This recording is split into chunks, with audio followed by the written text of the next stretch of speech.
Well, Charles, we've got some creepy music to accompany our new series here. Since it's not Sunday, this can't be Sunday with Charles, and Wednesday with Charles, it seemed a bit repetitive. It's great to be here, and it's a special honor to have Absolutely. as our initial guest, the great John Solomon. Whoops, sorry, John, wrong input there. There's John Solomon. Thank you for joining us, John. How are you? My pleasure. Glad to be with you guys. Very pleased to have you. Well, John, you, as usual, have been doing blockbuster reporting going back a long ways, but in particular recently having to do with the Uranium One informant and now with what's going on in Australia. And we're really pleased to have you on today to give you more than just a short soundbite and let our audience know what it is you're following, what's the latest, and whatever additional background you can give us on this great reporting would be most welcome. Well, thank you. I appreciate the attention to our reporting here at The Hill. Over the last couple of days, we've reported out a story that he works on some threads that Michael Smith, the Australian journalist, and you, Charles, have been pulling at for quite some time. And that is that we knew that there was this informer named Alexander Downer. He was an Australian diplomat, very well known, a former foreign minister of the country, current London ambassador for Australia. And in the summer of 2016, he was the original informer, the original tipster, whose information to the FBI launched the entire Russia collusion Trump probe.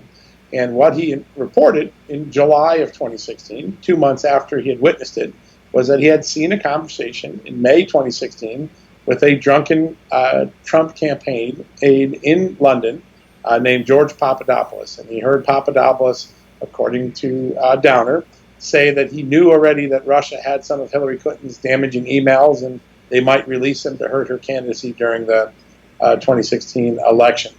And it was that tip that prompted the FBI to open a formal counterintelligence investigation. Now, it's important to note, because a lot of the news organizations don't report this, but Christopher Steele, the dossier author, had already been talking to the FBI since July 5th, 2016. So he was already seeding the FBI with his salacious dossier information before Downer comes in 2 months after witnessing the phone call, witnessing and his information. We believe Downer came in on or around July 20 to 25. Somewhere in that time frame is when he approaches the FBI. And rather than open up on Downer's information, which they're already familiar with, the FBI waits until Downer's information came in. And as the Steele dossier has become criticized more and more for its political origins, we belatedly found out it was funded by Hillary Clinton's campaign and the Democratic National Committee. The FBI and its defenders have clung to the idea that, well, the real origins, even though we used Steele for the FISA warrant and we used it for a lot of other pieces of information, the real origins of this case was this nonpartisan traditional intelligence source, a foreign diplomat from a friendly country. And what we now know as a result of our reporting and the good work that you guys have done was that before Downer was a tipster to the FBI prompting the Donald Trump investigation, he was a very strong supporter of the Clinton Foundation. And back in 2006, he arranged $25 million in foreign funding from the Australian taxpayers through the Foreign Ministry to Bill Clinton's foundation to fight AIDS in Asia. And to put that in perspective, that was one of the 4 largest foreign sources of donations, foreign government donations that the Clinton Foundation has ever received in the history of its existence. Now, it started at the Clinton Foundation. We actually have the document that Alexander Downer and Bill Clinton signed in February 2006. And eventually that money was moved from the foundation to an ancillary organization called the Clinton Health Access Initiative. And I know you've done a lot of work and raised some good questions, Charles, about the origins and legality of that organization. But for whatever reason, that's where the money was spent. And we took a look at not only the origins and the fact that the FBI forgot to tell all of us, the public, and Congress, that Downer was had been a very large supporter of the Clinton Foundation, but we also looked at how was that money spent. And we found a few audits that raised some concerns about the performance of the Clinton Foundation and the expenditure of that money. Now, it definitely helped thousands of people in Asia who otherwise might not have gotten AIDS drugs, antiretroviral drugs. It helped them get those medicines and drugs. So it obviously did some good, and that was what Australia was trying to achieve with the money. But the auditors went in and said it really suffered from management weaknesses, something we've heard multiple times about the Clinton Foundation, including in Haiti during the earthquake relief. And another thing that they really raised concerns about was the monitoring and oversight of the money and the patients. On a scale of 6, the Clinton Foundation was only given a rating of 2, which is considered sub-satisfactory for its evaluation and monitoring of both the money and the patients. And there was a lot of criticism. There were like 9 or 10 quote-unquote lessons learned about things the Clinton Foundation could have done better with the money. But one of the things that stood out to me is that it stated that only 14% of the pediatric AIDS patients, children with HIV, who got these drugs, had any monitoring or follow-up afterwards after they got the drugs.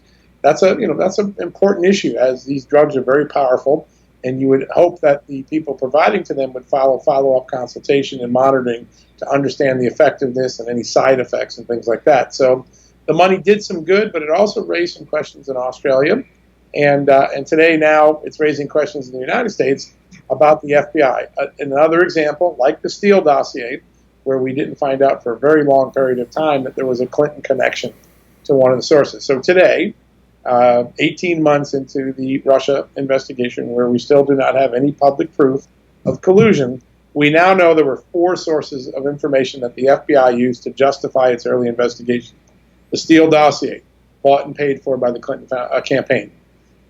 Sidney Blumenthal and Cody Scherer, 2 longtime Clinton friends and supporters, who routed information similar to the Steele dossier through the State Department to go to Steele, to go to the FBI. So there's another Clinton connection. The third one was Michael Isikoff, a reporter at Yahoo News, and he got his information by his own admission from Christopher Steele, so fruit of the same poison tree. And now we know that Alexander Downer, the nonpartisan foreign diplomat from a friendly country of Australia, he too had a significant connection to the Clintons, a $25 million connection. In all 4 of those cases, the FBI did not tell the public, the Congress, and in most cases, the courts about these Clinton connections, and that's what's concerning people here in Washington today. Well, and how much have you had a chance, John, to go into what Downer did from the time he left in 2008 until the time he became the UK ambassador in 2014? Sure, we did. One of the things he did is he worked, after he left as a foreign minister for John Howard's government. I believe he finished his tenure there in or around 2007, early 2008.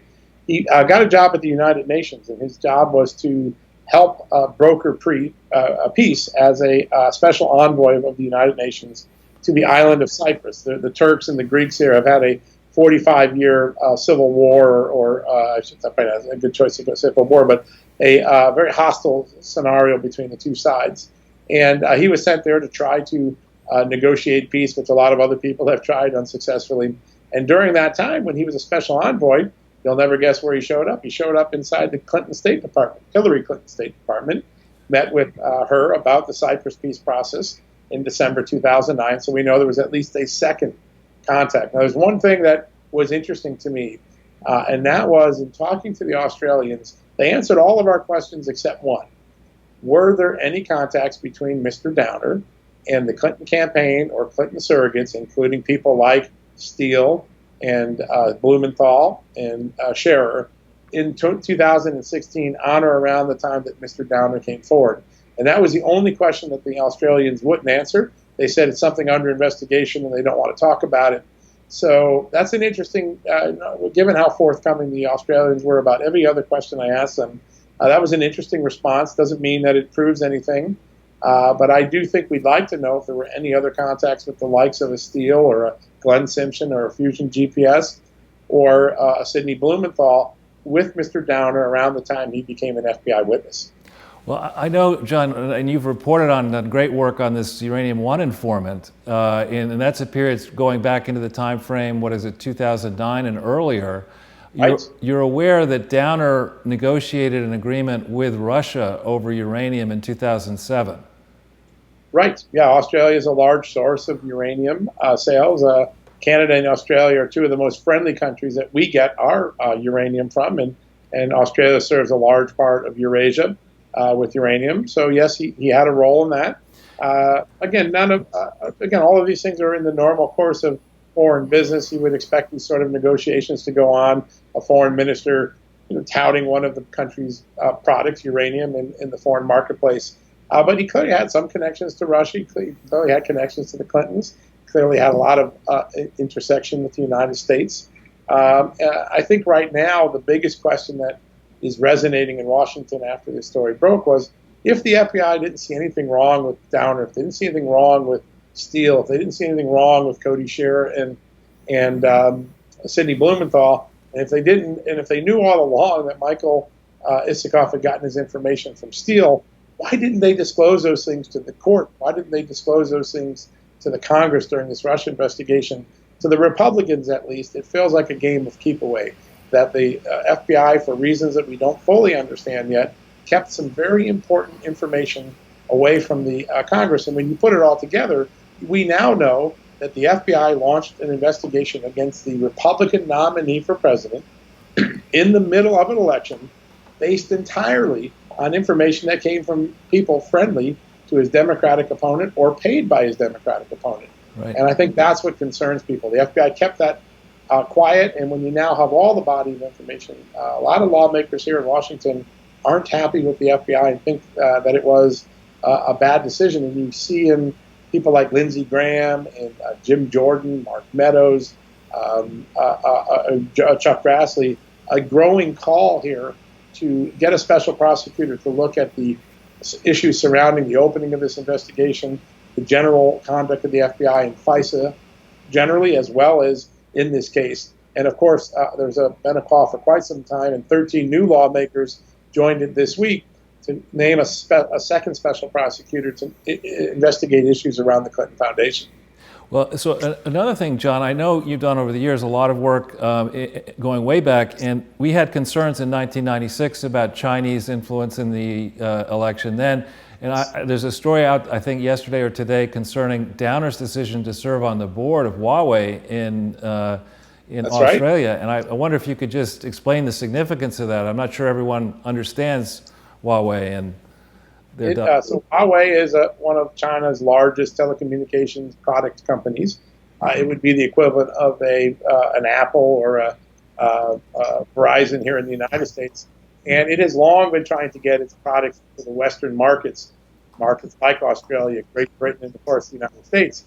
And here in the United States, there have large concerns about Huawei and the possibility that its products are created so that China could potentially spy on Americans who use a Huawei cell phone or a Huawei Wi-Fi router.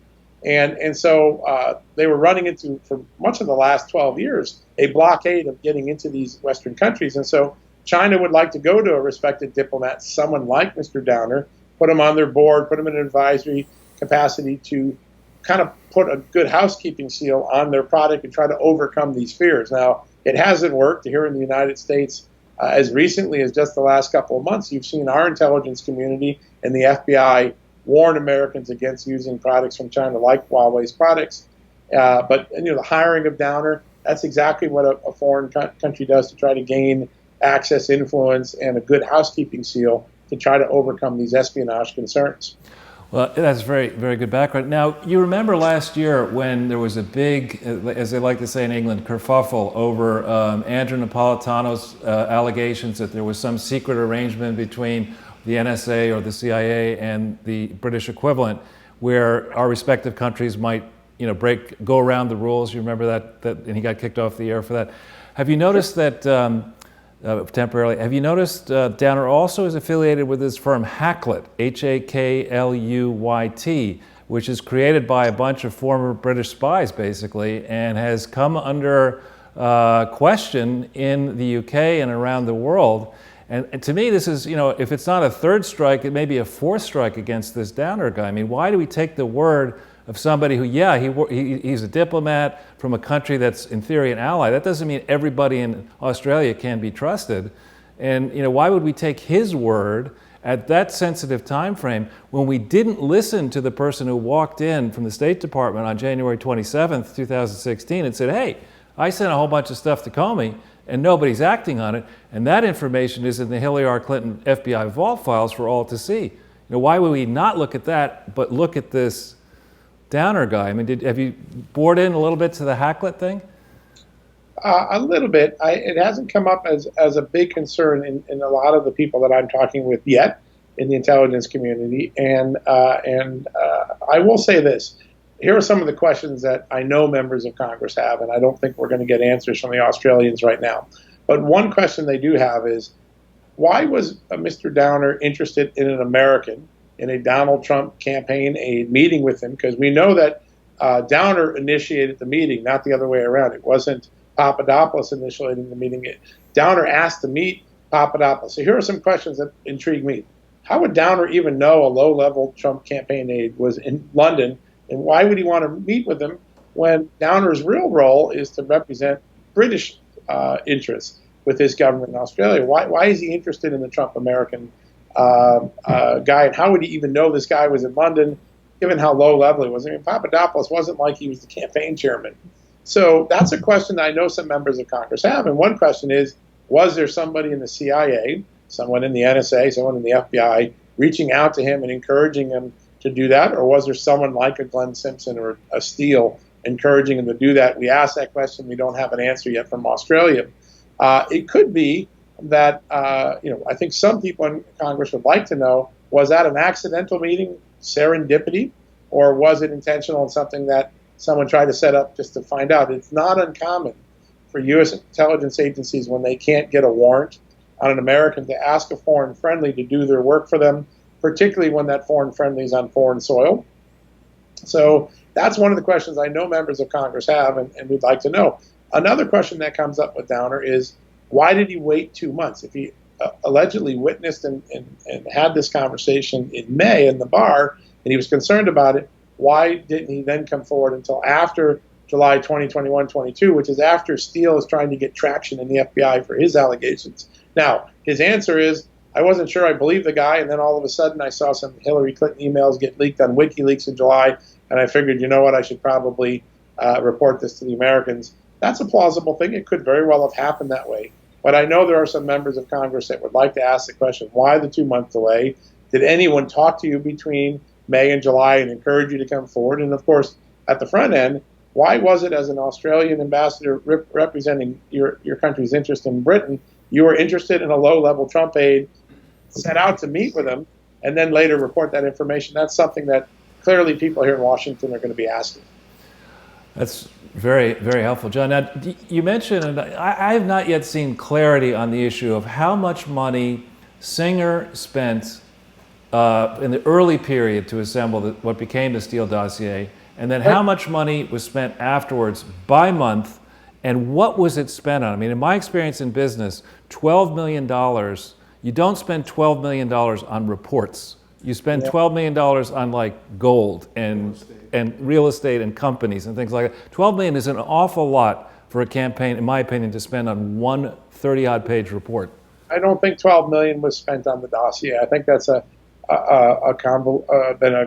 collapsing of two issues. So the DNC and the Clinton campaign spent a total of $12 million on the law firm that hired Fusion GPS. Okay. But they also did a lot of other issues like FEC compliance and things like that. My sources tell me, people who've actually seen the bank records, that Fusion was paid closer to $1 million from the law firm, obviously a cutout for the Clinton campaign for the DNC. But it was approximately a ballpark of $1 million, $1.2 million.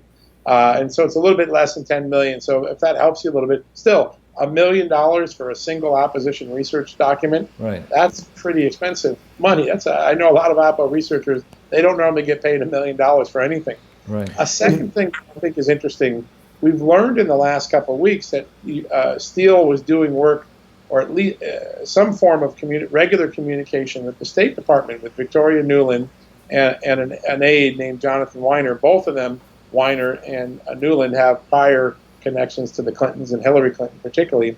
And Steele was over there. So one of the things we've been trying to do over the last couple of weeks is to find out if the State Department spent any money on Steele and were paying him before that. Jonathan Weiner wrote in his column that he accepted more than 100 different dossier-like reports from Steele over the years. I'm sure that Steele wasn't doing that for free. So we'd like to find out if the Clinton State Department, if the Kerry State Department was paying Steele before this, and then they just transferred him over to the campaign to carry on his work in a political research way. So these are some other questions that are legitimate questions to ask, and hopefully we'll get answers to in the next few months.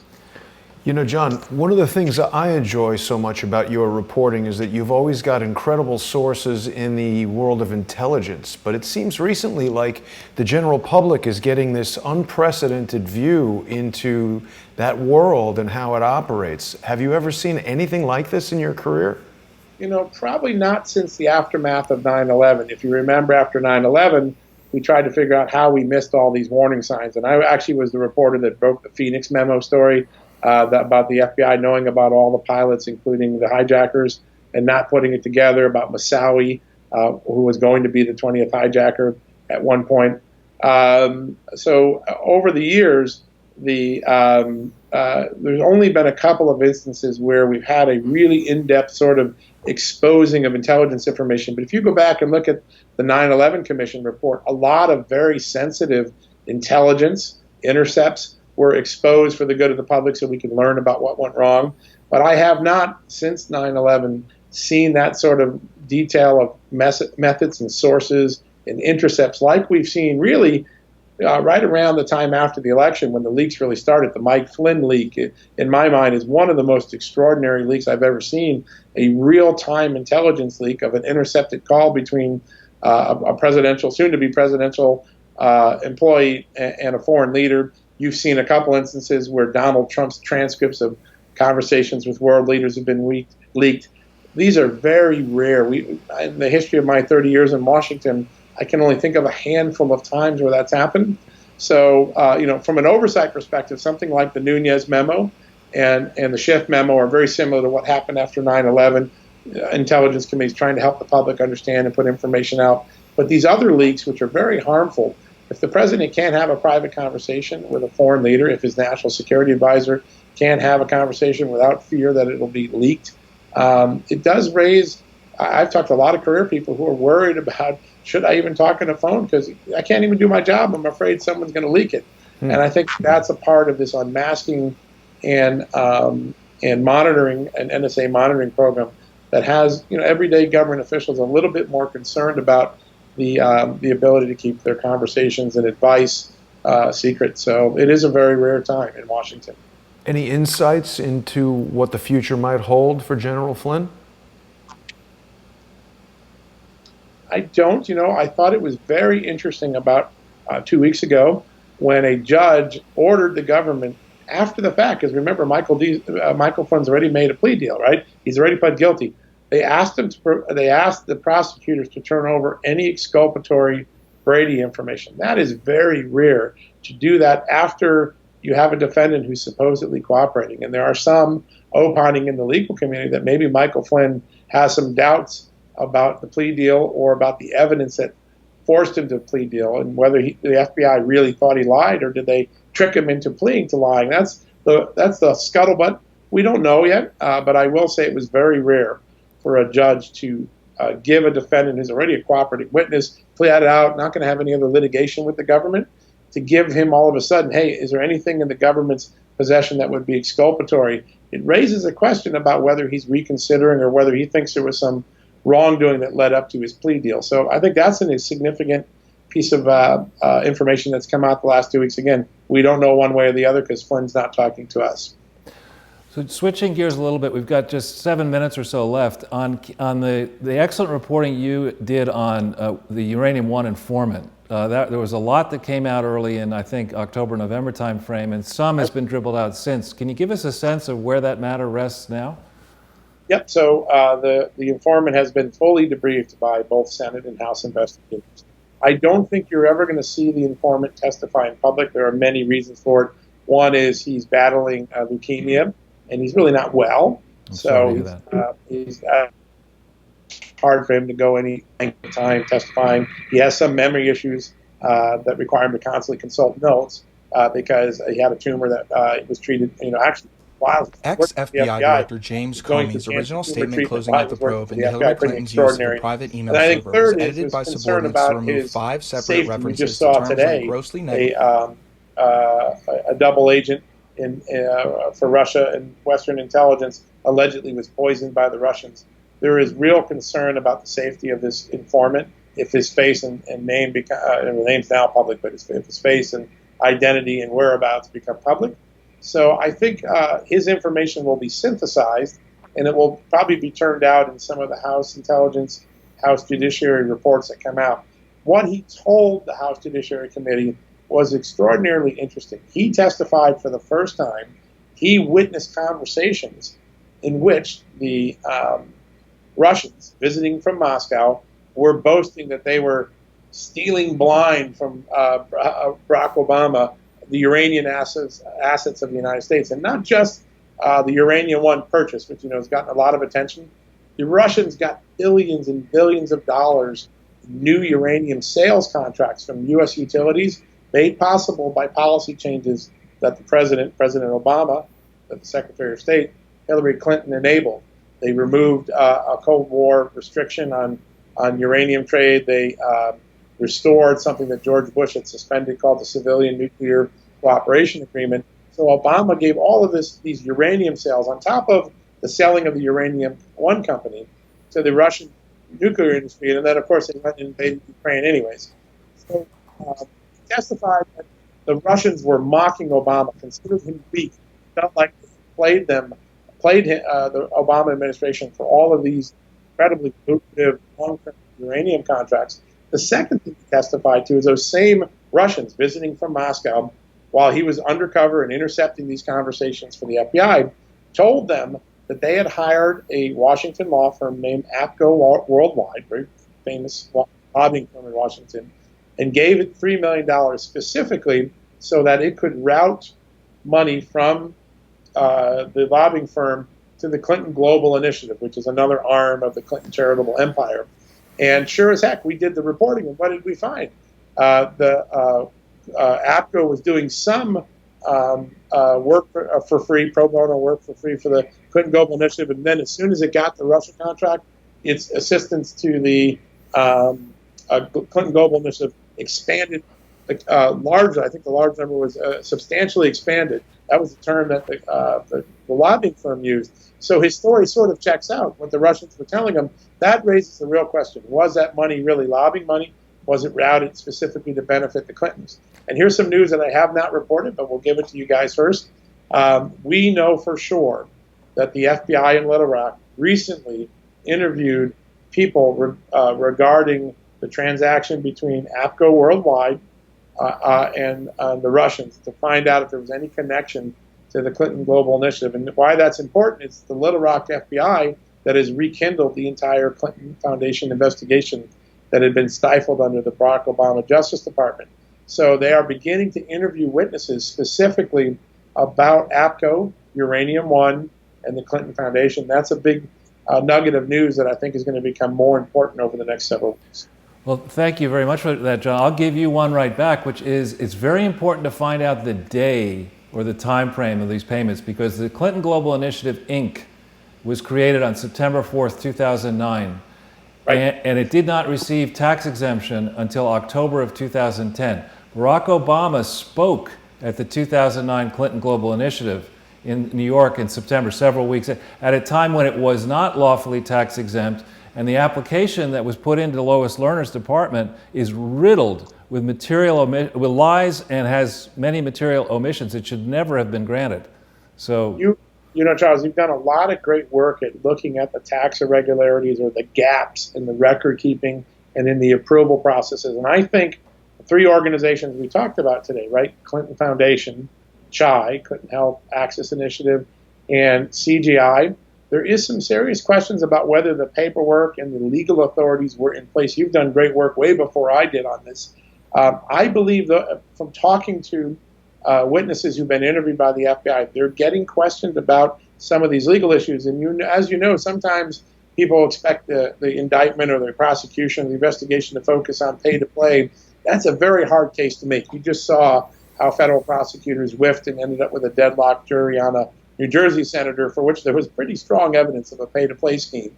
I think it's a stronger possibility that where the FBI and the Trump Justice Department are going with the Clinton investigation is not pay to play, though they can build that into the indictment if it becomes a conspiracy indictment.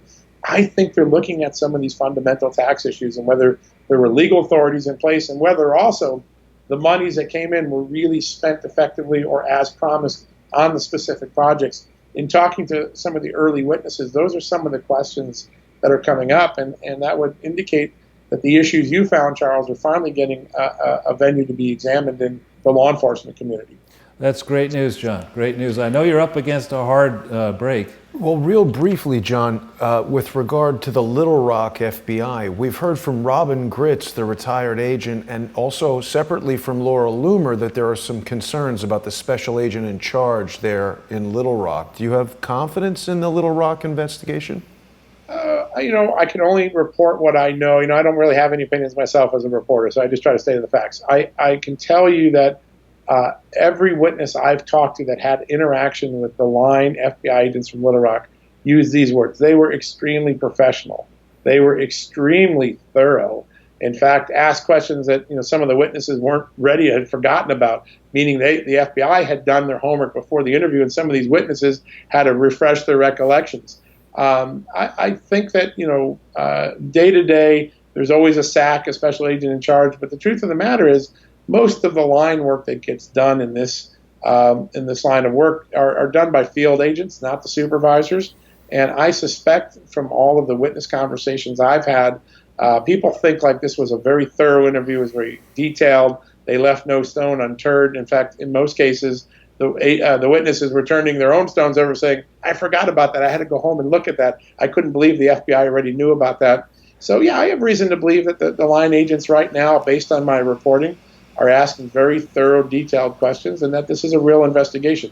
None of it matters, though, until the time when evidence is brought before a grand jury. If this doesn't get to a grand jury, there's not going to be any indictments.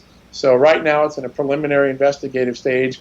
When it gets to that point of whether to decide to bring a grand jury, somebody like the special agent in charge and the people at the Justice Department, people like Rod Rosenstein, they become more and more important because they can approve or deny the request to bring in a grand jury, and I think, and the U.S. Attorney as well. And so I hear a lot of people are praising the new U.S. Attorney down in Little Rock, and so that person would probably be the ultimate decision maker about whether to go forward. But whatever the FBI does now, if it doesn't get before a grand jury, we're not going to be talking about any criminal prosecution. So we need to wait for that moment.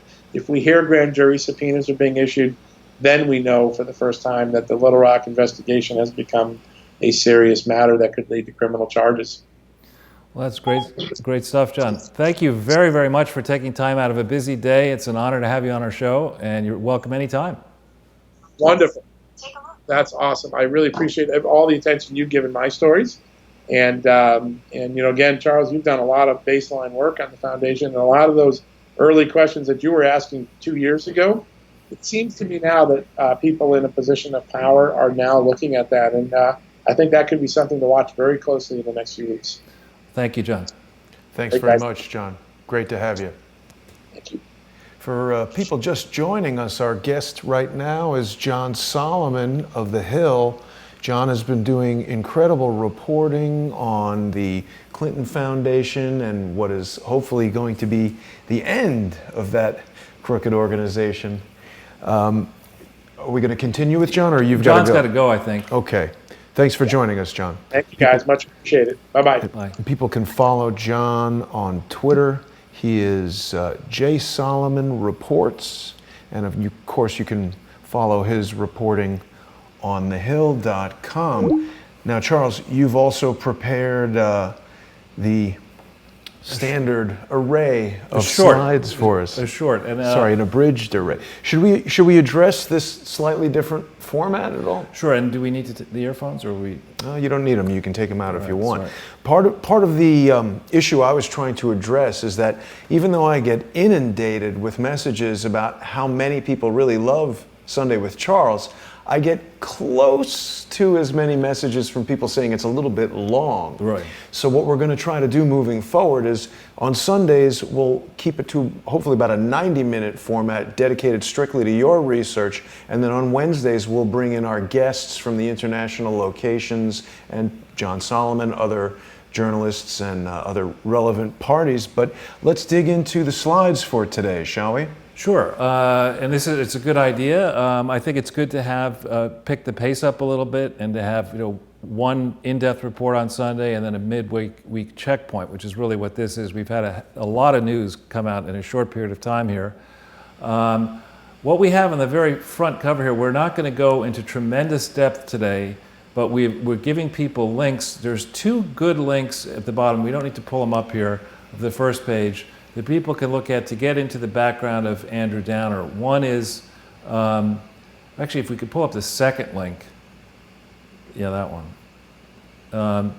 This is a story that appeared in an Australian newspaper concerning issues that Britain may have with Australia's links to this hacklet security firm created by former MI6 agents. This is a story worth reading because you see, I suspect what's going on here is that when people in the various security agencies, ours, Australia's, the UK, want to do something but are told that they can't do it because, or they know that they can't do it because statutes in Australia or the UK or America would bar them for doing it. It's quite convenient to have this type of a private firm staffed by former MI6 and other security people who can go to the local club and have the private conversation, and then it's not really the CIA doing something or MI6 doing something or Australia doing something. It evades the rules. And I have long had concerns about this, going all the way back to the Iraq War. This idea that we would, instead of sending our military in, we'd send in Blackwater. Oh, yeah. I think that defeats the whole purpose of having these treaties and agreements around the world where we say, look, the leader, the head of state of a country is ultimately responsible for that country's activities, just like as happened in the 30-year war, 1608 to 16, 30 years, I think, 16 to 1648. There what they did in that protracted conflict was the heads of state or the kings and queens would say, well, that wasn't me, that was Count so-and-so, and I can't control Count so-and-so. That leads to a very unstable set of conditions. And I think, it really is very proper for our media, the British media, the Australian media, and if the mainstream, the fact-free media won't do it, then it's the alternative media has to go in and dig into this man, Alexander Downer's background. And so now on this first show, I make an appeal on this broadcast to members in the Crowdsource the Truth community. You're very good at researching. Let's do a deep dive into this Alexander Downer, in particular to understand all of his connections to Russia, all of his connections to the Clintons, all of his business activities starting in 2008 through 2014, that interim period where he left from being Australia's longest serving foreign minister. He was foreign minister sometime in 1996 through December 3rd, 1997, and he stayed on as a MP in the Australian Parliament until sometime in 2008. So that 2008 period to 2014, what was Downer doing? To how many of these firms is he connected? To how many of these firms may have profited from Clinton activities, from Obama activities? We need to understand it, because it's not fair to say that just because Germany is a long-standing ally, that doesn't mean there aren't some very nasty people inside Germany who could, start a company like this, and it's like False Flag Incorporated. Right. So I think there's a canard, and to the extent people are responding to John Solomon's reporting, they're saying, well, Downer was foreign minister. He was distributing billions of dollars of aid. 25 million is nothing. And besides, he's a friend. Why do we care about our friends? I mean, that's like standard gaslighting. Mostly good, right? It's ridiculous. They're mostly good. Yeah, mostly good. So if we go back into the next page, we'll be quick here. This is for those of you who have never seen a broadcast before. It's important. We're speaking here from the United States of America to a global audience. We try, whenever we give a broadcast of any type, we try to give you, the audience, access to the source material. Actually for selfish reasons as well as for reasons of equity. Selfishly, we'd love the spare capacity around the world of people who could go into this stuff, double check the links. Maybe you'll see things that we haven't seen. Please feel free to contact us with any kind of constructive criticism and help. The ways to do that are My site and Jason's contact information on Twitter and mine are right there for you. We've laid out a playlist here. We're going to regularly update this with the many hours. I think we're up to like 65 hours or so, maybe longer, of programming that we've done just on, and this doesn't have the latest one, Jason. Oh, yeah. I thought I had it. Sorry about that. That's okay. But so there's a lot of good background information out there for those prosecutors who are interested, investigators who are interested in delving into the facts around the world and are, find it difficult to look beyond the borders, let's just say, of the United States. If you're stuck there in Little Rock, maybe it's tough to get your handle around what's going on in Canada and Australia and France and elsewhere. We're doing that for you. And I'd suggest that you go and you look into that playlist. So if we go to the next page, Jason, if we could. After that, yeah.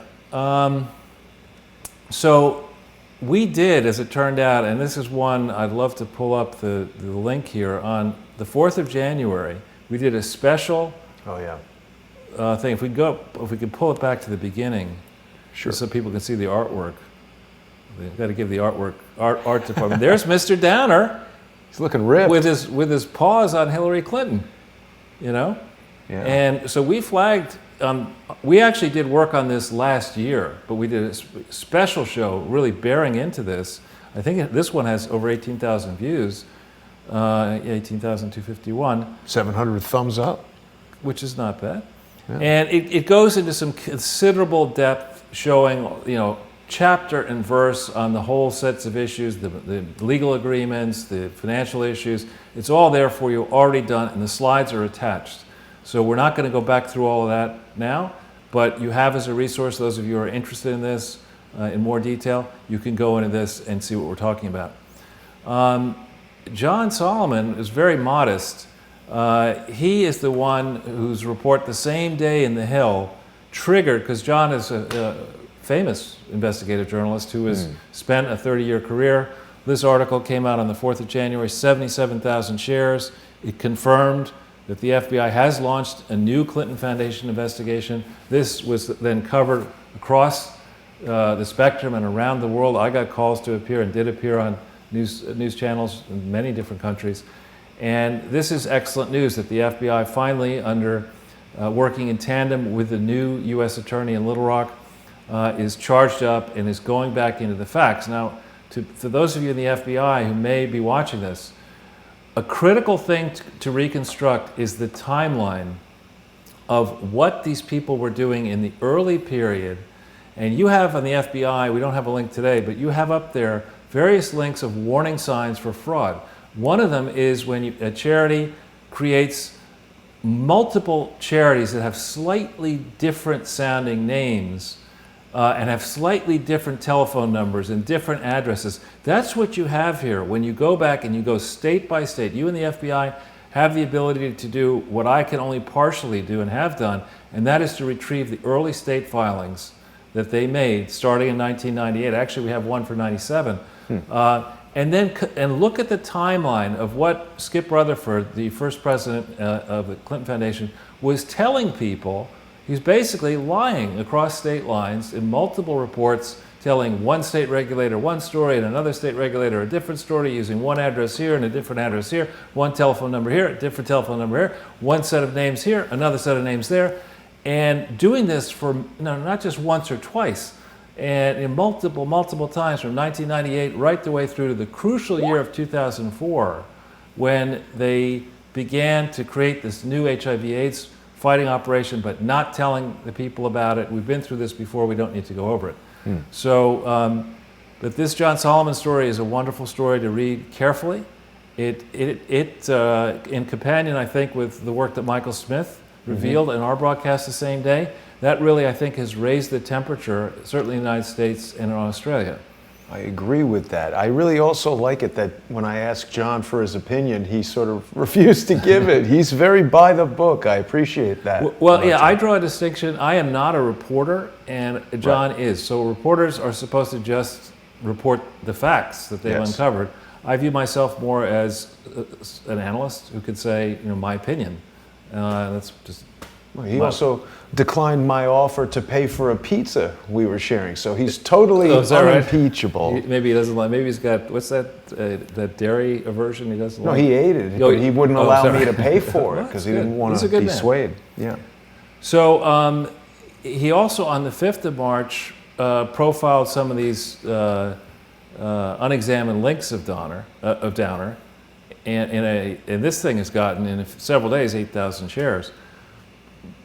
So this is a story, I hope, for the benefit of the people of Australia and the people of this country. I really do hope that we're going to go back in and find out for the gifts, the donations that Australia made to the Clinton Foundation. The big story is that when they started on this in 2006, in February 2006, and here's the Memorandum of Understanding. Their favorite thing. You know, there was no HIV/AIDS authority for the Clinton Foundation anywhere in the world. They did not have the authority to do that. They did not properly disclose their links with the manufacturers of drugs that were very happy to get Australia to pay top dollar for their drugs because they were under investigation in various countries for producing shoddy material. So to be able to say that the government of Australia is buying our product, that helps you in any kind of investigation. So here you have quite a bit of information in this article. We've provided this to you before. This is the master agreement wherein they decided to fight AIDS in communist China, in Vietnam, and in Papua New Guinea. Now, we haven't yet gone down the Chinese rabbit hole, and we will do that. Is AIDS a problem in China? Well, that's a big question, and the issue is with 1.3 billion, it stands to reason that it might be. There certainly are drug addicts in China. And just from that alone, from sharing dirty needles, it's possible that you get it that way. Of course, there are the other ways of getting it. And we have not connected the dots the way we will do concerning the Clinton Foundation's rogue efforts starting in 2004 to fight HIV/AIDS in China without properly registering anywhere and soliciting funds from a rich Democratic donor, Fred Eichner, for that purpose. There's a major league story there.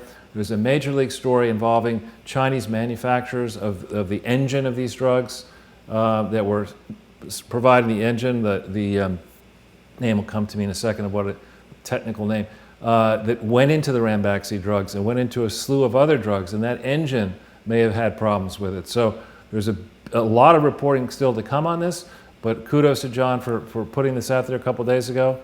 And another colleague of his expanded at LifeSet, which is a publication now controlled by a Canadian billionaire, but started by Laura Ingraham. And the point here is, and I think as a congressperson, I mean, either you're supposed to do oversight or you're not supposed to do oversight. I mean, the FBI and our security services are supposed to have oversight, and we didn't want to set up a Stasi or 17 different Stasis inside the United States. And so, it really is, I think, incumbent upon members of Congress now to get to the bottom of, why Congress and the FISA court was not given the full background on Alexander Downer's many links to the Clintons that supposedly may have instigated this report, this Mueller investigation, the Russia investigation, and later the Mueller investigation.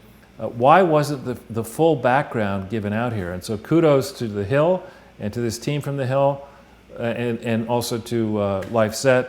Catherine Blackhurst has done excellent reporting, and actually Mark Tapscott, who has agreed to come on for another one of these shows, has done a lot of reporting early on, going back into the December-January period, speaking to Michael Smith, and he will have more to come on that. Now, we won't hit this one because we tried it before, but the Australian press, was one where we couldn't get it because of the... Yep. So the Australian, a leading paper in Australia has focused on the Solomon disclosures. Also in New Zealand, they're beginning to focus on it. And I hope governments around the world are going to look at this and say, now, wait a minute. In February of 2006, the Clinton Foundation had no authority to fight HIV/AIDS anywhere in the world. How was it then that Ireland signed up to give over 100 million euros in July of 2003, if by February of 2006 the Clinton Foundation had nothing? What about Norway? Why did they sign up to do all this stuff? What about other countries. And how did Unitate come together in 2006? How helpful was the decision of the Australian people to get behind this fight in 2006 to the arguments to create Unitate? So there's a lot of work here, and in the files in Australia, if there are no records of how the decision was made to make one of the largest commitments Australia has ever made to a set of foreign programs, where are the emails? Where are the internal studies? Who, in addition to Downer, looked at this? Where's the timeline on all this? And the timeline is crucially important because the Clinton Foundation filed to create this thing, I call it Old Chai, Clinton Foundation HIV/AIDS Initiative, Inc., March 24th, 2004. We have been told that there's evidence that they may have filed an IRS application on the 21st of April, 2004. And we've been told, IRS documents suggest that you get an answer within 180 days.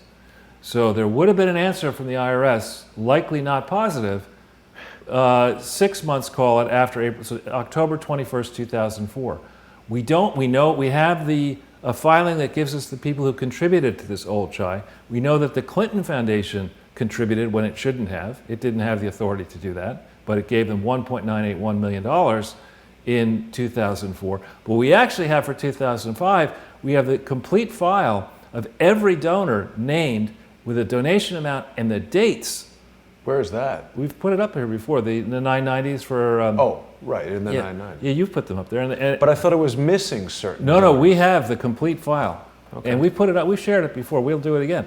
But it gives you the ability to go and say, here, by day, right. Here's how much money, and here's the identity of the donor, and then we can cross-check and say, well, in the donor files, do they show this amount? And they don't. Well, maybe we should do some kind of like a overview show, because they're of like the most critical points, because there's so much information, it's often difficult to recall, and each point is like more shocking than the last. Right.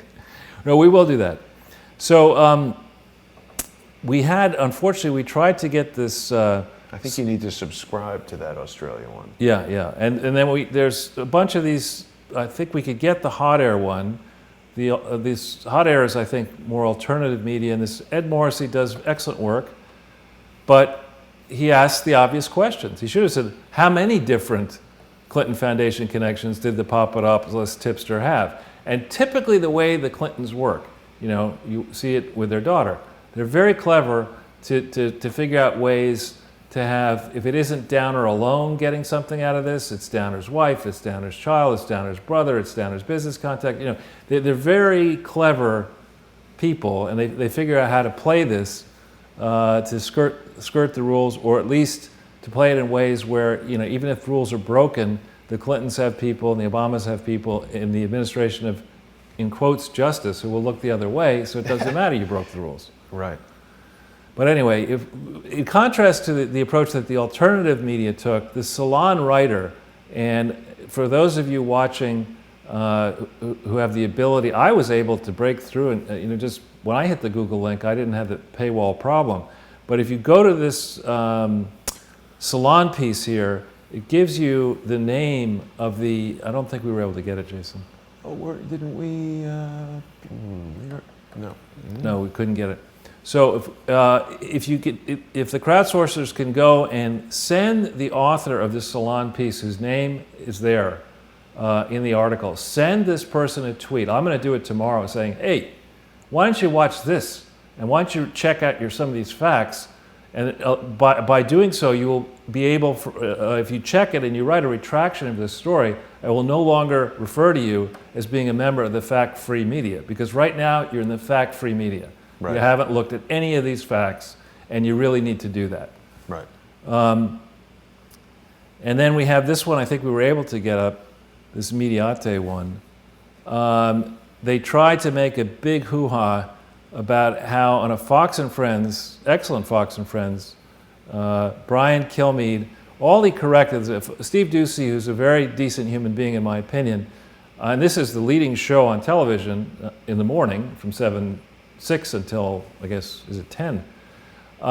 Steve Doocy suggested that Alexander Downer may have given $25 million, and Kilmeade merely said, no, by that you mean Steve, the government, not Alexander Downer personally.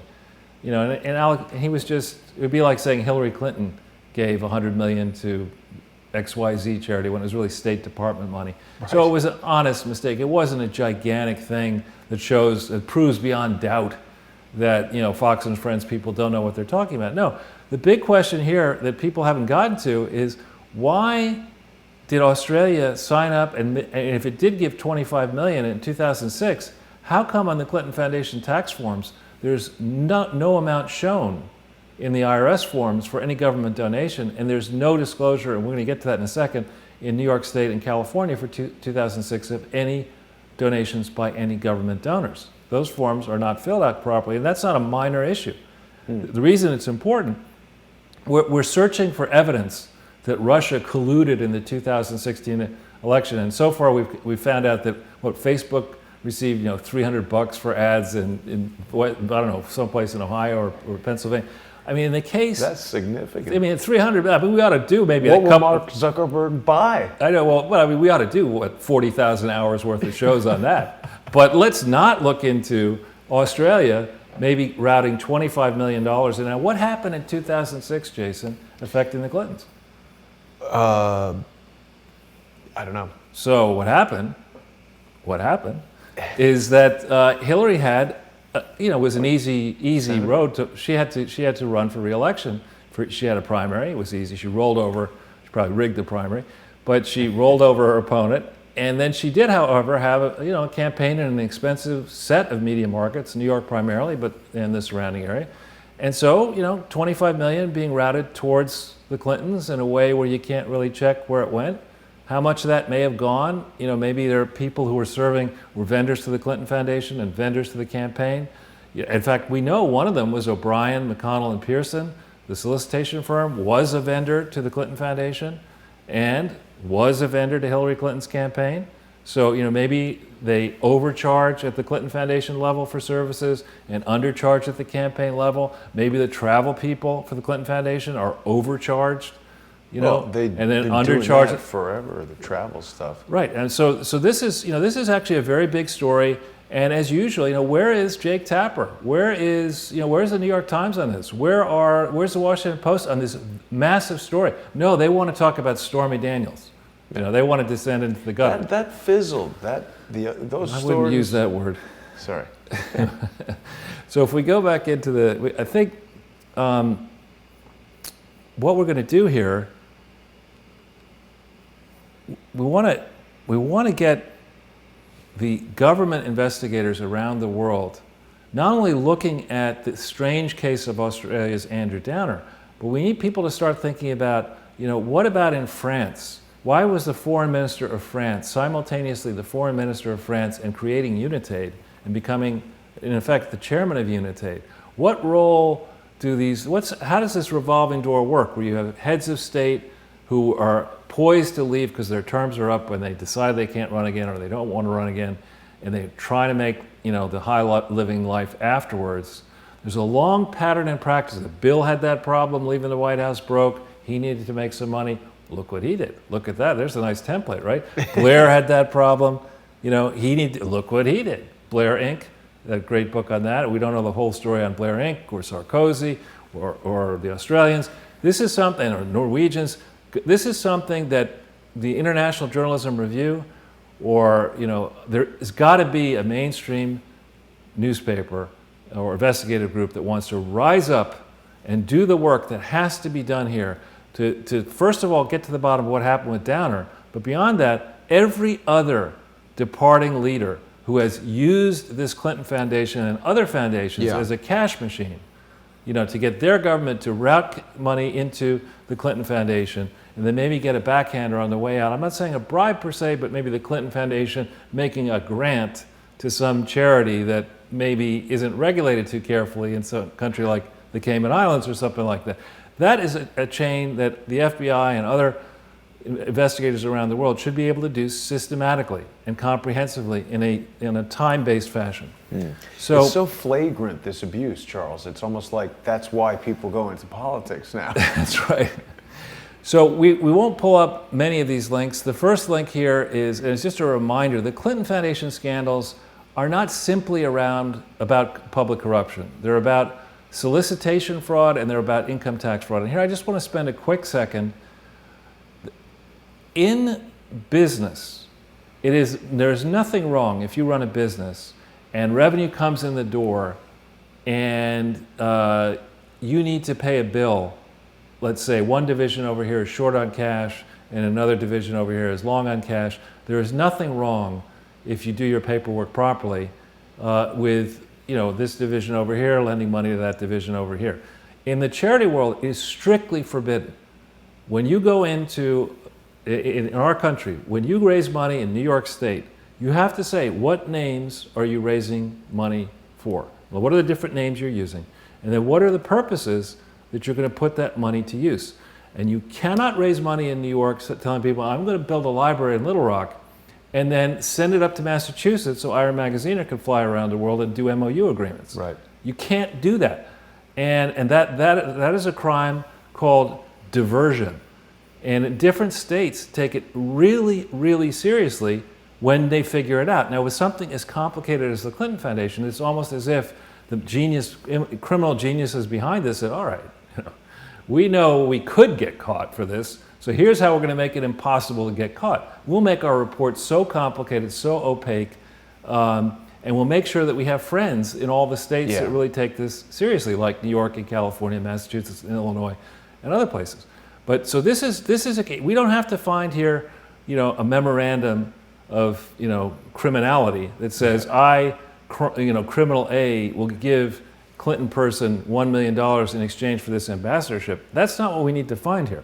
All we need to find are the bank records, get them audited, and then understand in Maryland, when you came into Maryland in 2003, how much money did you raise in Maryland, and did you bother to tell them towards the end of the year that your principal solicitation firm had been sanctioned, had to pay a $9,000 penalty for not registering in multiple states, and that you had been sanctioned in three times in Mississippi for failing to register in Mississippi? And so, did you tell anybody in Maryland when you got or did you say that you had nothing wrong?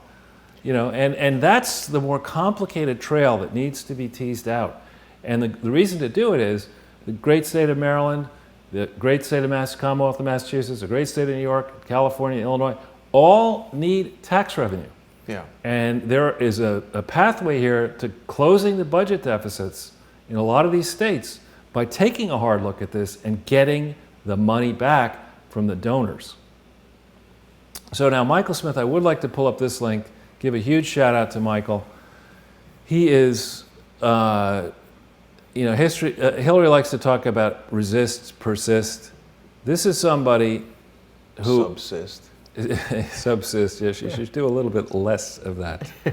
But here's what Michael did this right after the election in 2016. A summary of some of our Clinton Foundation publications, okay? Then if we just quickly scroll down into these Michael Smith exposés, look how many he did. Wow. Many of these on his own, some with me, but look how many he did. It's quite a lot. But you keep going, it's over 40. Oh my goodness. Right, so FBI, you want to find out the background and what's going on here?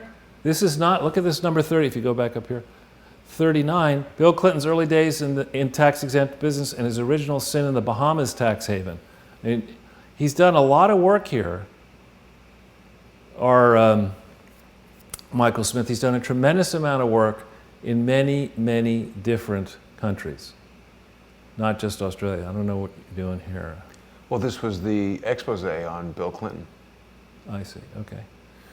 So anyway, that's for your reading pleasure later. We certainly are not going to take you through 43 different stories at the moment, but a lot of people are fond of saying, Charles, there's nothing here. Right. There's no details. So if we go back into the text, yeah. So we talked about, and we don't need to pull this up, the MOU. You've already pulled up one MOU. But this is a great story by Michael Smith that goes into incredible detail on the MOU that was signed in February I think 22nd, 2006. It's hard for me to imagine someone saying there's nothing here because... Well, it's the typical thing. You can get Donna Shalala to do it pretty easily, or Chelsea. We don't need to pull this one up, but the Judicial Watch MOU, the real one that came up on December 3rd, 2013. Now, Tom Fitton, if you're listening, or your people are listening, why you should care a lot about this is they provided this to you on December 3rd, 2013, but they didn't tell you that on November 2nd, 2013, the Clinton Foundation geniuses decided to go to the grenade store and buy 10,000 hand grenades and just pull out the pins of every and just start eating them. Because on November 2nd, 2013, what they did is they transferred control via the bylaws to the Clinton family. We talked about this last presentation. Yes. So, the Clinton Foundation from November 2nd, 2013, and we can go earlier, but certainly from November 2nd, 2013, was not a validly organized public charity, and therefore it was in violation of its agreement with the National Archives, and therefore all of the work that it has done since then is certainly taxable, and is certainly problematic, and certainly reckless, and certainly the trustees who joined the Clinton Foundation, the outside trustees, joined right after November 2nd, 2013. So what the FBI needs to do is to interview every single one of those trustees separately and say, all right, what were you told? What diligence did you do on the Clinton Foundation? Did you think it was a public charity? Did you ever see this lease? Do you understand business? Do you have any business interests? Do you understand English? No, because there are some billionaires who made a decision to jump in and become a trustee on a basis where they couldn't be a trustee. I'm using the term director and trustee interchangeably. But Charles, you know far more billionaires than I do. They can't all be stupid, right? I mean, they're not some stupid. of them are quite smart. No. So how are they missing all this? Well, see, I think what it was a slam dunk, they thought, right? The people who came in here. You have that Hillary Clinton got her caboose kicked by Barack Obama in 2007. She had to get hurt. That's why she's always walking in the woods. She can't sit down. Anyway, so by this, in the 2013-14 timeframe, the theory was she's going to be the next president of the United States. So, it won't be so easy to get on her good side once she's president of the United States. But will I go on? I'll help her out now. Think of what I'll get back. Because she can't cross me. Right. I'm helping her out. So as a guest, most of these, and I'm not saying I know many billionaires, but I know quite a few. Couple dozen. More than that. Yeah. But the thing is, the common pattern though with those type of people, especially ones who want to keep their wealth, is you get besieged by all kinds of fraudsters. They're not giving it out to stupid things. Well, fraudsters have a nose for this. You see big pile of money. It's like, who's the one who said, why do you rob banks? It's where the money is. John Dillinger. Yeah, so in this case, if you see a billionaire, particularly a young billionaire. That's where the money is. That's where the money is. And so these people are accustomed to getting all kinds of, very friendly people and favors and this and that. And they always have a hatchet person. What do you mean? Well, in the case, my great-grandfather obviously was not a billionaire. He died in 1971, but he worked in a firm, and he had a credit manager for this 400-person firm who had the genius maneuver. He would wear a hearing aid, and he wasn't deaf, but he would wear a hearing aid, and if he didn't want to do. You just ignore it. He would just ignore it. And then people figured he can't hear. So you have people like, they don't necessarily report to tricks like that, but you generally have a team of numerate people and legal people who are just the billionaire will say, look, I don't want to lose this money, so I'll listen and I may like it, but I want you to tell me the 15 risks give me a good vetting. So. Clearly, the vetting process has never worked at the Clinton Foundation. Inside the Clinton Foundation, inside the donors to the Clinton Foundation, inside the regulators of the Clinton Foundation, nothing has worked, which is why it is such an excellent test case to go back and say, look, this happened for more than 20 years.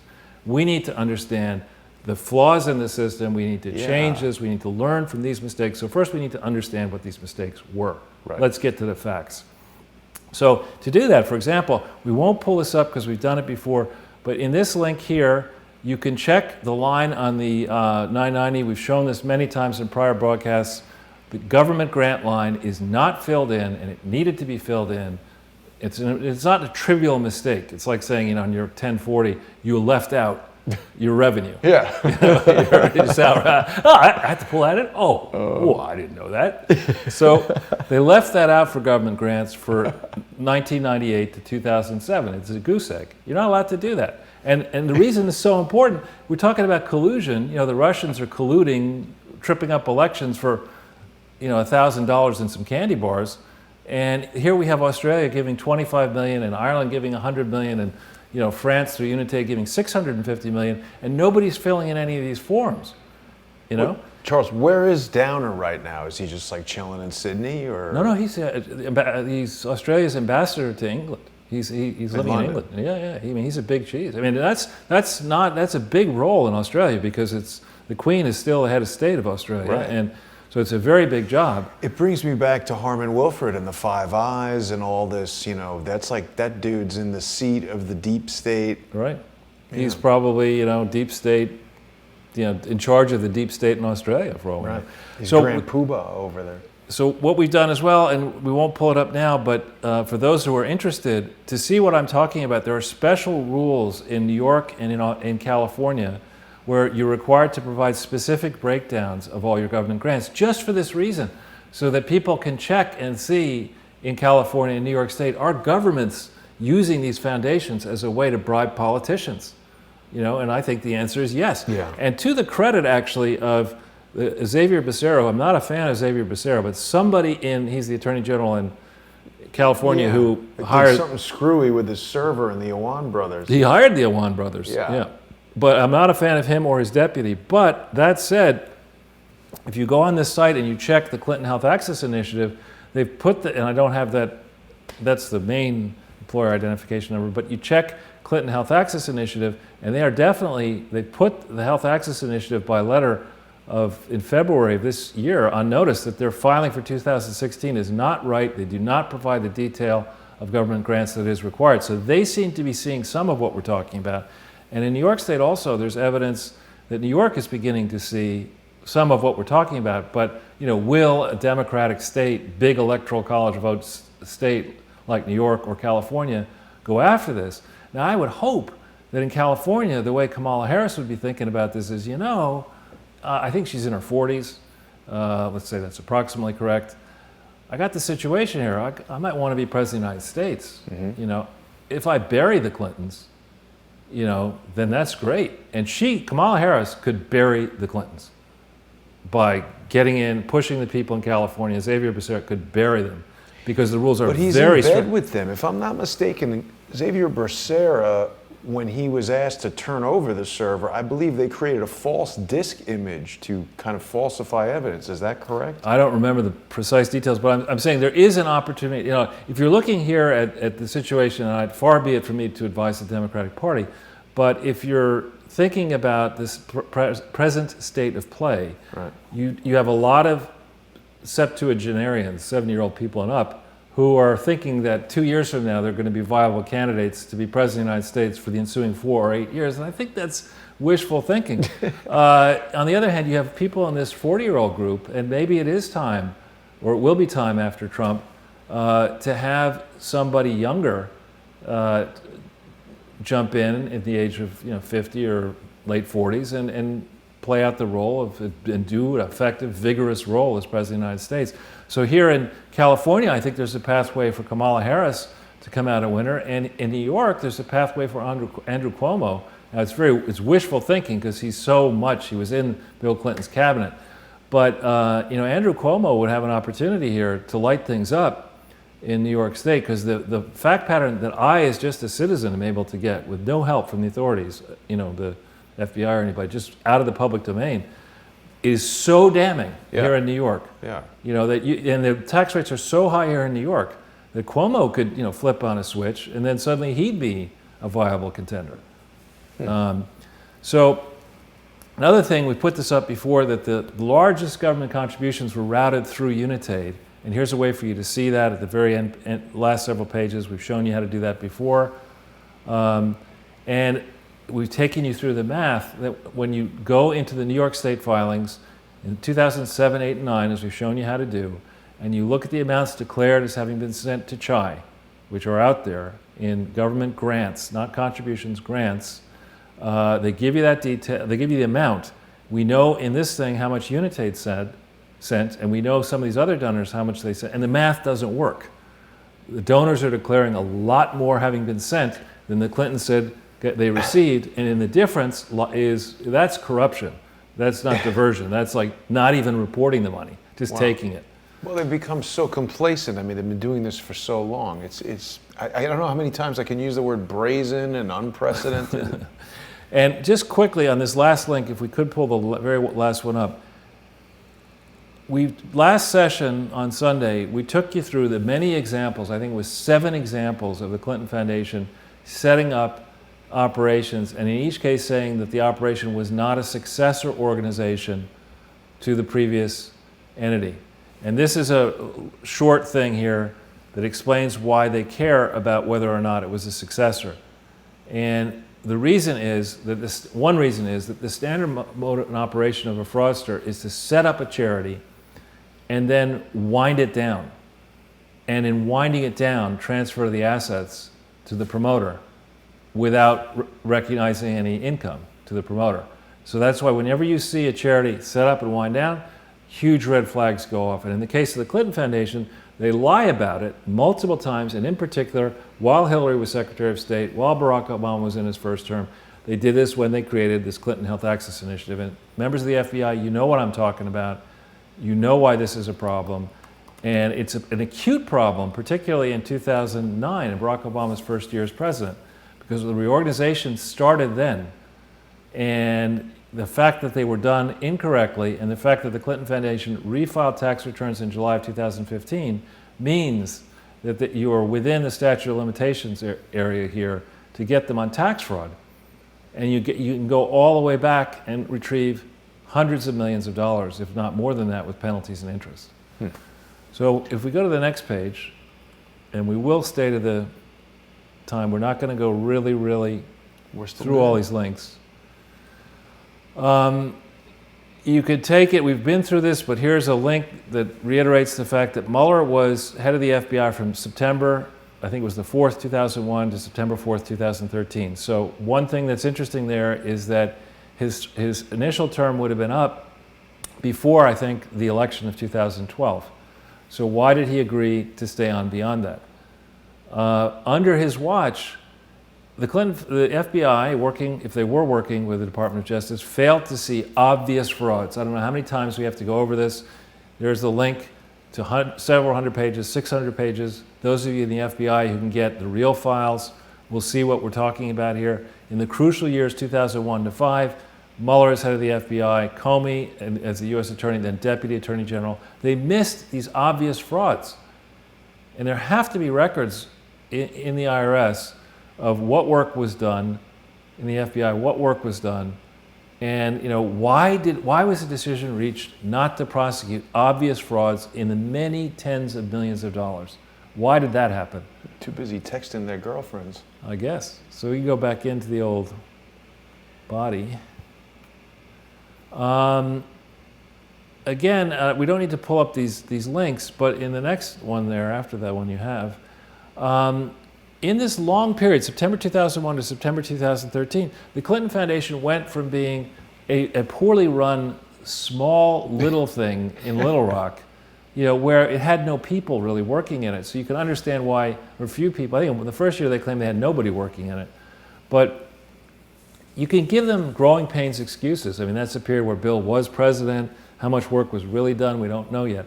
But in 2001, when Bill finally emerges from the White House, and he's up in Chappaqua, and suddenly decides to do all this international stuff, the FBI had to have noticed that Bill was traveling around the world. The FBI had to the extent that it was Bill doing it, when he's flying these foreign countries, in particular in Africa, under Secret Service protection, he had to know, that somebody had to know that Bill was signing these memorandums of understanding and legal agreements with foreign governments. But Bill was not an officer or director or trustee of the Clinton Foundation until late in 2009. How did Mueller not notice this? Charles, have you ever met and spoken personally with Donald Trump? I've never met him. I mean, I nearly knocked him down walking around the corner of 57th Street and Park many years ago. We were both, I was going to a meeting and he was going to a meeting. I came around the corner really fast and he was right there, and I definitely avoided knocking him down. But I've never actually had a conversation with him. Huh. Well, I wonder, because I mean, maybe he knows all this stuff that you're talking about, and that's why he's draining the swamp. Oh, let's hope. Let's hope. But we keep going. Rod Rosenstein, we've taken people through this before. Rod Rosenstein, who appointed Mueller, did not, in my opinion, go as far as he should have to prosecute Ranbaxy. I think Ranbaxy needs, even now, to be prosecuted. It's owned by Japanese who've been humiliated. They overpaid for it. They've had to pay fines and penalties. They're suing the Singh brothers. Singh brothers aren't paying them. But this Ranbaxy today manufactures a large percentage of the generic medicines that Americans purchase. Really? Yeah, I've had people come to me and say, you keep talking about Ranbaxy. All my medicine is Ranbaxy. And the reason for it is that as the branded medicines go off patent, right, and there's such high pressure on costs, containment, of course you want to route people to generic drugs if they're safe. Right. But with this, I'd rather take LSD than a Ranbaxy drug. I mean, what I see here, nobody will be able to persuade me that, and I don't want to take LSD, will be able to persuade me that people are really on top of this Ranbaxy mess. And Rosenstein also failed to prosecute irregularities involving Laureate that we've talked about forever. Laureate is headquartered in Maryland, where Rosenstein was based. He failed to go after the Clinton-Bush-Haiti Fund, they were sending money to a post office box, a lot of money from the main Clinton Foundation to this post office box. I wonder who was picking up that money. Well, I don't think it was Anna Chapman, but I mean, she and the spies were rounded up in this June, July 2010 timeframe. I think Mueller and Rosenstein, and quite frankly others, need to explain. Particularly, we're going around now chasing Russia around the world saying, Russia's evil, Russia this, Russia that. If Russia's so damn evil, why, when we had all of these spies rounded up, instead of sort of debriefing them, asking them a few questions, maybe sending them down to Guantanamo, why didn't we get as much as we possibly could out of these Russian spies? And why do we just let them nip right back to Russia in July of 2010? I think part of the reason could have been that had they done that, they risked exposing damaging information that might have had an impact on the 2010 and later 2012 elections. So I think there's some damaging information about the Clintons? Just in general about, you heard John Solomon early talking about how the Russians were bragging in the 2009 timeframe about how they were taking advantage of Obama and the Clintons. This is really interesting video. This I remember seeing a while ago. You just like redheads. Well, I mean, it was so, the operation is pretty shocking when people hear about it. And anyway, people can dive into that. Yeah, so there's some good information there. We go back into the body, and believe it or not, we are almost done. Now, this whole Uranium One thing, if we hit not the first, that's the Hill story, but not that one. Sorry. The Zero Hedge one. What? This was available earlier. Wasn't it? Yeah. That's strange. It is. Well, you at home can hit that link, you'll get to it. If we go back into the body, if we let's try the Hill one. Maybe it was that you didn't get the whole Zero Hedge thing, the second page.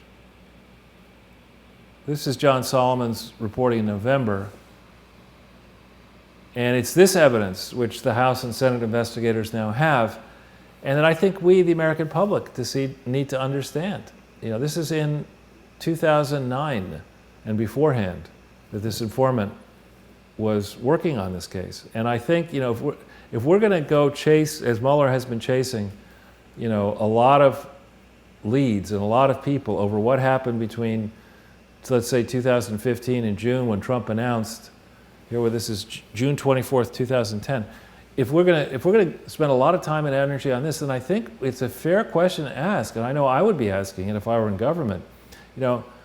Robert Mueller led the FBI during this whole period, this crucial period after 9/11, and then the Russian reset and all this kind of stuff, the decision on Skolkovo, The decision to allow a lot of sensitive stuff to go, people in the FBI had concerns about that. Did Mueller override those concerns? I mean, I just think this question, I freely acknowledge that the question of whether foreign powers, not just Russia, China, other countries, maybe even allies, may have been investigating and meddling in our election, colluding even in our election. The suggestion, for example, that different government entities may contribute to foundations of politically dynastic families. We have the McCain case, we have the Clinton Foundation case, Bush Foundation cases. Obama now. Obama Foundation cases. Cooking up. Yeah, I mean, I think it's fair to ask the question, what are the means by which foreign governments and foreign agents may have attempted to sway various elections? And then let's not just only focus on 2015-16, let's go all the way back. Yeah. And Americans deserve, for the $6 trillion we spend on government a year, we deserve to have high confidence, that's state, federal, local government, that our elections are not rigged, right? And finally, we might want to let's see if this FBI vault thing comes up or not.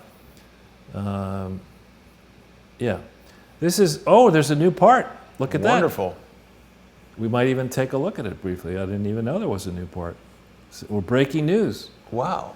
So there's two new parts. 19, it was going up to 17. No, before, 18 is, was that right? Yeah, maybe it is 2 new parts. 17, because remember 17 was there and then it disappeared and then now it's back and now there's 18 and 19. Right, so we have 2 new parts. We won't do it Charles, tonight. it's like Christmas has come early. Yeah, maybe people in the FBI are trying to give us encouragement. But we will take a hard look at tomorrow, actually, at 18 and 19 and see what's in there. Nice. So, that's it for this, at least for my part. And I know we need to leave time for a commercial endorsement. And well, I just want to remind everyone that Crowdsource the Truth is a community-sponsored news resource, and I'm doing my best to bring together the top people in the news media industry, and yourself and John Solomon and all the whistleblowers and different people that we've had on. So if people find themselves watching daily, I really do hope that they'll go to patreon.com/crowdsourcethetruth and become monthly sponsors. Because even if people are sponsoring the channel for $1 a month, $5 a month, it's really an inconsequential amount to most people. But as it accumulates over the growing base, we exceeded 50,000 subscribers on YouTube. And actually, King James told me, I think he said less than 4% of all YouTubers reach 50,000 subscribers. So that was interesting. And I wonder how many have done it in the short period of time that Crowdsource the Truth has been able to do it. So year one has been really a successful experiment. I didn't know if people were going to watch these shows or not.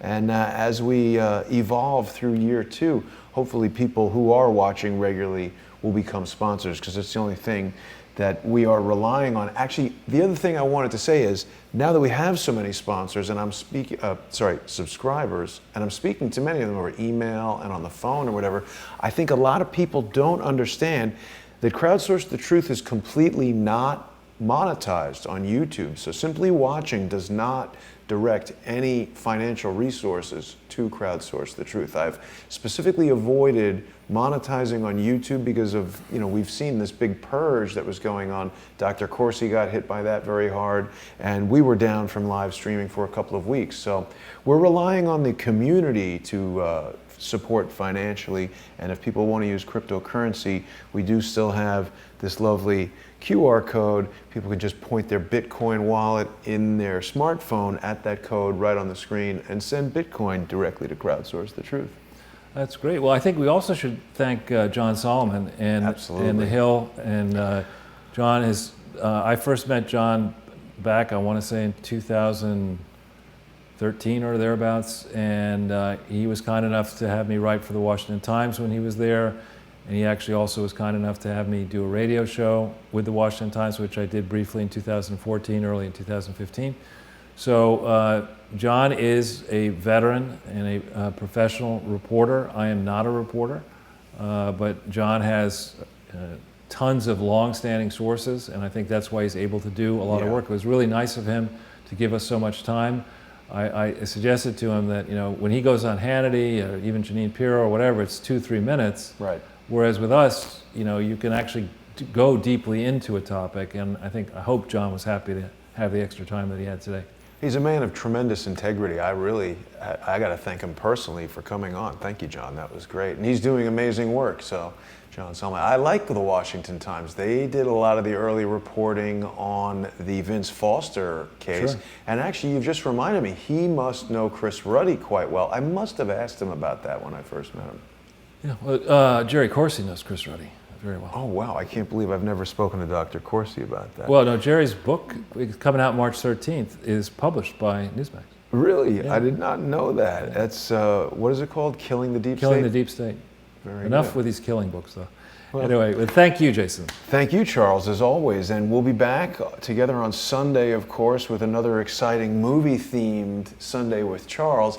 And we'll keep focusing on getting important guests during the week and then focus on your research on Sunday. So hopefully it can be kind of broken down into more digestible, let's call it bite-sized pieces. Good. All right, Charles, thanks very much. That's been 90 minutes. Thanks, everyone, for watching. I'll see you tomorrow. Actually, I'm going to be on with Shepard Ambellis on Shepard's radio show tonight, so people can tune in. I should know where you can watch that, but I'll post a link to it on the Crowdsource the Truth Facebook group. Thanks, everybody. Have a great night.